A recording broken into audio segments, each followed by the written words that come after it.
Most welcome. तो आज की क्लास में हम सभी जो टॉपिक को समझेंगे आपको पता ही है, ये हमारा सिंगल एंट्री सिस्टम ही है।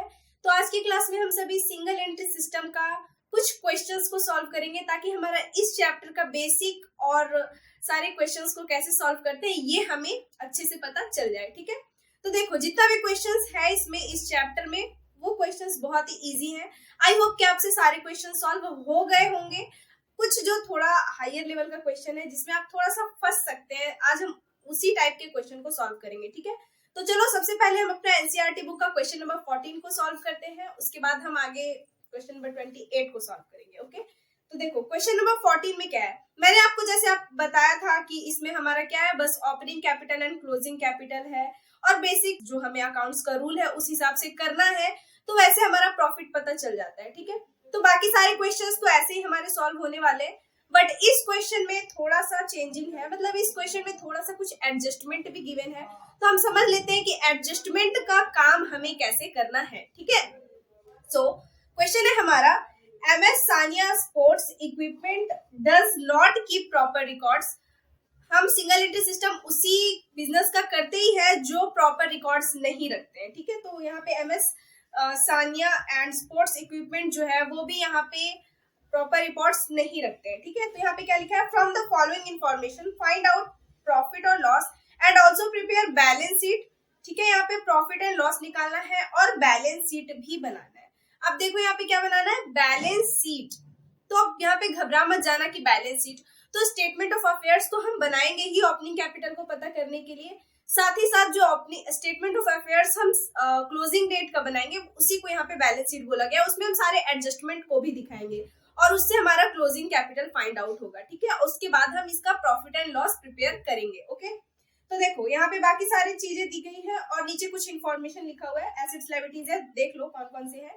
उसके बाद हमारे यहाँ गिवन है ड्रॉइंग्स जो 10,000 पर मंथ है। ठीक है, तो इसे हम दिखाएंगे ही प्रॉफिट एंड लॉस कैलकुलेशन में। फिर यहाँ पे फ्रेश कैपिटल दिया गया है, फ्रेश कैपिटल का मतलब एडिशनल कैपिटल ही होता है। ठीक है, 2 लाख। और यहाँ पे बैड डेट्स है 2000 का and provision for bad debts यहाँ पे 5% गिवन है। इसका काम हम जो क्लोजिंग डेट का स्टेटमेंट ऑफ अफेयर्स बनाएंगे जिसे बैलेंस शीट यहाँ पे बोला गया है, तो बैलेंस शीट जो हम इसमें बनाएंगे वहां पे इसे दिखाने वाले हैं। ठीक है, आउटस्टैंडिंग सैलरी भी इसमें दिखाएंगे हम, प्रीपेड इंश्योरेंस भी दिखाएंगे, depreciation on furniture and machine भी यहाँ पे हम वहीं पे दिखाने वाले हैं। ठीक है, आई बात समझ में? तो चलो बनाते हैं। सबसे पहले ओपनिंग कैपिटल नहीं पता, क्लोजिंग कैपिटल नहीं पता। जब ओपनिंग और क्लोजिंग कैपिटल पता ही नहीं है तो फिर statement of profit and loss हम बनाएंगे कैसे, ये तो इम्पॉसिबल है ना। तो सबसे पहले तो हमें ओपनिंग एंड क्लोजिंग कैपिटल पता करना होगा, तो ओपनिंग कैपिटल पहले पता करते हैं, फिर इसका क्लोजिंग कैपिटल भी पता करेंगे। ठीक है, तो चलो हमारे साथ सॉल्व करते हैं हम। सबसे पहले हम यहाँ पे निकालेंगे स्टेटमेंट ऑफ अफेयर्स हमें बनाना होगा। ठीक है, तो हम लिखेंगे स्टेटमेंट ऑफ अफेयर्स और ये कौन सी डेट का है, तो ओपनिंग डेट का है, एज ऑन यहाँ पे लिख दो। देखो यहाँ पे जो डेट है वो 31 मार्च 2016 दिया हुआ है, इसका मतलब ये ओपनिंग डेट ही है। ठीक है, इसे देख के ना आप सभी कंफ्यूज मत हो जाना। ठीक है, तो ये हमारा लायबिलिटीज होता है, इधर हम लायबिलिटीज दिखाएंगे, amount, assets and amount. Okay, तो देखो सबसे पहले यहाँ पे हमारा क्या गिवन है, कैश इन हैंड। तो हम जानते हैं कि कैश इन हैंड जो है वो हमारे एसेट्स है, तो इसे हम एसेट साइड ही दिखाएंगे। तो यस, एसेट साइड्स पे दिखाते हैं, कैश इन हैंड पूरा लिखना आप सभी। ठीक है, कैश इन हैंड 6000 रुपीज, तो 6000 लिखेंगे। देन हमारा बैंक ओवरड्राफ्ट, तो हमें पता है बैंक ओवरड्राफ्ट लायबिलिटी है, तो बैंक ओवरड्राफ्ट हम लायबिलिटी साइड पे दिखाएंगे। ओके, एंड इसका जो बैलेंस है बैंक ओवरड्राफ्ट का 30,000 रुपीज, तो 30,000 हम ऐसे लिखेंगे। देन स्टॉक, तो स्टॉक इधर दिखाएंगे हम, एंड ये हमारा है 50,000 रुपीज।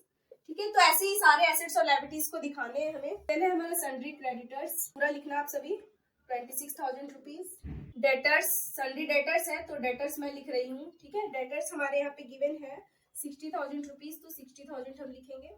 देन बिल्स पेबल है, तो बिल्स पेबल तो हमारे लायबिलिटी है, तो लायबिलिटी लिखेंगे हम। ओके, देन है हमारा फर्नीचर, तो फर्नीचर लिखेंगे। और देखो यहाँ पे सारे बैलेंसेस जो है वो ओपनिंग डेट पे जो बैलेंस गिवन है हम वो सारे बैलेंसेस को ले रहे हैं। ओके, यहाँ पे क्लोजिंग डेट का मत दिखा देना, क्यों? क्योंकि ये स्टेटमेंट ऑफ अफेयर्स हम इसलिए बना रहे हैं ताकि इससे हमारा ओपनिंग कैपिटल पता चल सके। ओके, तो यहाँ पे ये हो गया फर्नीचर। देन हम इधर बिल्स रिसीवेबल दिखाएंगे, तो बिल रिसीवेबल का अमाउंट जो है वो हमारा वेट फर्नीचर का 40,000 रुपीज एंड बिल रिसीवेबल का 8,000 रुपीज हम दिखाएंगे। देन हमारा मशीनरी है तो मशीनरी हम दिखाने वाले हैं एंड ये मशीनरी हमारा 50,000 रुपीज है। देन हम इधर इन्वेस्टमेंट दिखाने वाले हैं। Okay, so investment 30,000 rupees. अब देखो यहाँ पे हमारा ओपनिंग कोई भी बैलेंस अब नहीं गिवन है एसेट्स और लायबिलिटीज का, ठीक है। तो अब हमें क्या करना होगा, इन्हें हम ऐड करेंगे। तो ऐड करेंगे बोथ साइड्स पे। तो देखो बोथ साइड्स पे हमें ऐड करने का जरूरत क्यों पड़ता है, क्योंकि हमें पता है कि capital is equal to assets, मतलब टोटल एसेट्स माइनस लायबिलिटीज होते हैं, इतना तो हमें पता ही है। तो ये इधर साइड हमारे सारे एसेट्स है, इधर साइड हमारे सारे लायबिलिटीज है। तो एसेट साइड ऐड करेंगे, फिर लायबिलिटी साइड ऐड करेंगे, दोनों को लेस कर देंगे तो हमारा कैपिटल तो पता चल ही जाएगा। तो यस, एसेट साइड हमारा ऐड करने पर आता है 2,44,000 रुपीज। तो हम लिखेंगे इधर एंड इधर 2,44,000 रुपीज। और ये जो लायबिलिटीज है इसे माइनस कर देंगे टोटल एसेट्स में। तो यहाँ पे हमारा जो अमाउंट आने वाला है वो 1,82,000 रुपीज आने वाला है और ये जो है वो हमारा कैपिटल होता है। आई बात समझ में? ये बैलेंस करके मैंने लिखा है, आप प्लस माइनस कर लेना, एसेट्स माइनस लायबिलिटीज करके भी निकालोगे यही आएगा।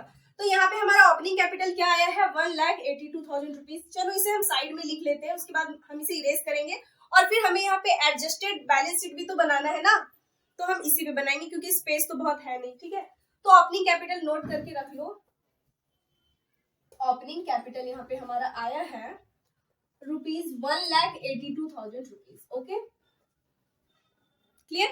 देन अब हम सभी जो है ओपनिंग कैपिटल तो निकाल लिए हैं, यहाँ पे एडिशनल कैपिटल और ड्राइंग्स तो हमारा गिवन है, और जो अब हमें निकालना है वो क्या है, क्लोजिंग कैपिटल। तो जल्दी से अब हम इसे क्लीन करते हैं और क्लोजिंग कैपिटल कैलकुलेट करते हैं, ठीक है। देखो फॉर्मेट तो यही होने वाला है, कोई डिफरेंस तो है नहीं फॉर्मेट में, तो मैं इसे अभी थोड़ा ही क्लीन करती हूँ। हाँ, तो ये हमारा बैलेंस शीट होता है। यहाँ पे डेट एज ऑन 31 मार्च 2017 लिख लेना और अब हम इसका काम करते हैं, ठीक है। तो यहाँ पे हमारा सबसे पहले कैश इन हैंड है, तो कैश तो हम लिखेंगे ही, और वो भी अमाउंट है हमारा 24,000 रुपीज, तो 24,000। देन बैंक ओवरड्राफ्ट तो क्लोजिंग डेट का हमारा है नहीं। उसके बाद हमारा स्टॉक है, तो स्टॉक भी हमारा एसेट्स है, हम इधर लिखेंगे और ये अमाउंट है 80,000 रुपीज, ठीक है। देन यहाँ पे हमारा गिवन है क्रेडिटर्स, तो क्रेडिटर्स तो हमारी लायबिलिटीज है, तो हम इसे लायबिलिटी साइड पे लिखेंगे और इसका जो अमाउंट है वो 40,000 रुपीज गिवन है, तो 40,000 लिख देना एज इट इज, इसमें तो कुछ करना होता नहीं है हमें। देन इसके बाद हमारे डेटर्स दिए गए, ठीक है। तो डेटर्स को मैंने शॉर्ट में DR लिखा है, क्यों? क्योंकि देखो डेटर्स पे कुछ एडजस्टमेंट है आपके गिवन, और ये एडजस्टमेंट क्या है कि इनमें बैड डेट्स 2,000 रुपीज का हुआ है और इसमें हमें 5% प्रोविजन फॉर बैड डेट्स करने हैं, तो वो भी हमें बैलेंस शीट में दिखाना होगा। ये सारे काम को वर्किंग नोट में करना, ठीक है, अलग से, बट यहाँ पे उतना स्पेस नहीं है तो मैं यहीं पे कर दे रही हूँ। तो आप समझ जाना कि यहाँ पे बस अमाउंट लिखते हैं, वर्किंग नोट बाद में करना, ठीक है। तो डेटर्स जो है वो हमारे इसमें 1,40,000 के हैं, तो 1,40,000 लिखेंगे, माइनस हमें इसमें क्या करना होता है, बैड डेट्स। ओके, BD मैं लिख रही हूँ शॉर्ट में। तो देखो क्वेश्चन में बैड डेट्स हमारा 2,000 रुपीज है, 2,000 तो हम लिखेंगे ही, माइनस करोगे तो ये हमारा 1,38,000 रुपीज आएगा। अब यहाँ पे एक चीज और गिवन है कि make a provision for 5% on debtors. Debtors पे हमें 5% का प्रोविजन करना है। तो प्रोविजन हम कैसे करते हैं, हमें पता है बहुत ही अच्छे से कि जो हमारा डेटर का रिमेनिंग अमाउंट होता है बैड डेट्स निकालने के बाद उस पे हमें 5% जो है वो प्रोविजन करने हैं, ठीक है। तो आप इस तरीके से कैलकुलेट कर लेना और यहाँ पे जो हमारा अमाउंट आएगा दैट इज 6,900। ओके, सो 6,900 यहाँ पे हम लेस करेंगे प्रोविजन फॉर बैड डेट्स। तो पूरा लिख लेना, provision for bad debts, POB मैं लिख रही हूँ शॉर्ट में, आप समझ जाना। तो यहाँ पे 6,900 इसमें लेस करोगे और उसके बाद इसे हम माइनस करके बाहर दिखाने वाले हैं। तो यहाँ पे 1,31,100 जो है वो हमारा आने वाला है, ठीक है। देख लेना करके हमारा यही अमाउंट आता है। ओके, सो यहाँ पे बैड डेट्स दिखाने के बाद, मतलब डेटर्स दिखाने के बाद जो यहाँ पे हमारे अमाउंट है वो है बिल्स पेबल का। तो बिल्स पेबल हमारा जो अमाउंट है वो है 12,000 रुपीज, तो 12,000 हम इधर दिखाएंगे। देन है हमारा फर्नीचर, तो फर्नीचर को हम इधर दिखाने वाले हैं। अब देखो क्या फर्नीचर पे भी हमारा कुछ गिवन है, तो फर्नीचर का अमाउंट यहाँ पे 60,000 है, तो 60,000 हम दिखाएंगे। और देखो यहाँ पे हमारा एडजस्टमेंट में जो है वो लिखा हुआ है कि आउटस्टैंडिंग सैलरी तो 2,400 है, ठीक है, 2,400 है। तो आउटस्टैंडिंग सैलरी मैं इधर लिख देती हूँ, हम लिखते जाते हैं इसे, ठीक है, 2,400। देन हमारा यहाँ पे प्रोविजन था तो उसे हमने दिखा दिया। देन हमारे यहाँ पे प्रीपेड इंश्योरेंस है, तो इसे हम दिखाएंगे आगे। Depreciation charge on furniture and machine at the rate of 10% per annum, ये लिखा हुआ है। तो डेप्रिसिएशन इसमें हम निकालेंगे कितना, 10% के रेट से। तो 60,000 का 10% करोगे तो 6,000 आएगा, और इसे लेस करेंगे हम 54,000 बाहर लिखेंगे। ओके, चलो यहाँ तक तो ठीक है। देन है हमारा इन्वेस्टमेंट, सॉरी बिल्स रिसीवेबल। तो बिल्स रिसीवेबल को हम लिखेंगे, और इसका अमाउंट हमारा है 28,000 रुपीज, तो 28,000 दिखाएंगे। देन हमारा आगे हम बढ़ते हैं। बिल्स रिसीवेबल के बाद हमारे मशीनरी है, तो मशीनरी तो हम लिखेंगे ही, पूरा लिखना मशीनरी 1 लाख, तो 1 लाख लिखेंगे। और देखो अब मशीन में भी जो है वो हमारा 10% के रेट से डेप्रिसिएशन चार्ज करना है, ठीक है। तो माइनस करेंगे डेप्रिसिएशन, ठीक है, कितना 10% अगर इसका निकालोगे तो 10,000 होगा, और ये 90,000 फिर हम बाहर कर देते हैं, ठीक है। तो इस तरीके से तो आपको कैलकुलेट करना ही होगा। देन है हमारा इन्वेस्टमेंट। तो इन्वेस्टमेंट हमें पता है कि हमारा एसेट्स होता है, तो इन्वेस्टमेंट हम लिखेंगे, पूरा नेम लिखना 80,000 रुपीज, ठीक है, इतना हो गया। अब एक जो हमारा रह गया था वो क्या है, प्रीपेड इंश्योरेंस। प्रीपेड मतलब कोई भी एक्सपेंस जिसे आपने पहले ही पे कर दिया तो वो हमारा एसेट्स होता है। तो यहाँ पे जो इंश्योरेंस आपने पहले ही पे कर दिया ये आपके एसेट्स हैं, तो प्रीपेड इंश्योरेंस हम दिखाएंगे 700 रुपीज का। अब देखो आपको करना क्या है, ऐड करेंगे हम एसेट्स लायबिलिटीज बोथ साइड पे। ऐड करके देख लो, हमारा एसेट साइड पे हम पहले सबसे ऐड करते हैं, ठीक है, क्योंकि इधर तो हमें पता ही है कि हमारा क्या अमाउंट हो रहा है। ओके, सो इधर हमारा जो है वो ऐड करने पर 4,87,800 आता है, तो इधर भी हम 4,87,800 लिखेंगे, ठीक है। और इसमें आप माइनस करोगे, इधर वाले सारे अमाउंट ऐड करोगे, तो यहाँ पे हमारा 4,33,400 होता है, ठीक है। तो ये जो हमारा बैलेंस है वो कैपिटल का आया है, और वो भी कौन सा बैलेंस है ये, तो क्योंकि ये हमारा क्लोजिंग डेट का है तो ये हमारा क्लोजिंग कैपिटल आया है, ठीक है। तो क्लोजिंग कैपिटल भी हमें पता चल चुका है, तो हम उसे यहाँ पे लिखेंगे क्लोजिंग कैपिटल साइड में। उसके बाद हम इसे इरेज करेंगे और statement of profit and loss बनाएंगे। ओके, तो ये हमारा 4,33,400 आया है। ओके, आई बात समझ में? तो जल्दी से इसे नोट करना है तो कर लो, स्क्रीनशॉट लेना है ले लो। ओके, आई होप कि आपने कर लिया। अब हम इसे क्लीन करते हैं और जल्दी से हम statement of profit and loss बनाते हैं, ठीक है। So statement of profit and loss बनाते हैं। सबसे पहले तो हम ऐसे, ठीक है, statement of PL profit and loss लिख लेना for the year ending, year जो भी ईयर का है ये इस तरीके से, ठीक है। ये हमारा पर्टिकुलर्स कॉलम होता है, हमें बहुत ही अच्छे से पता है।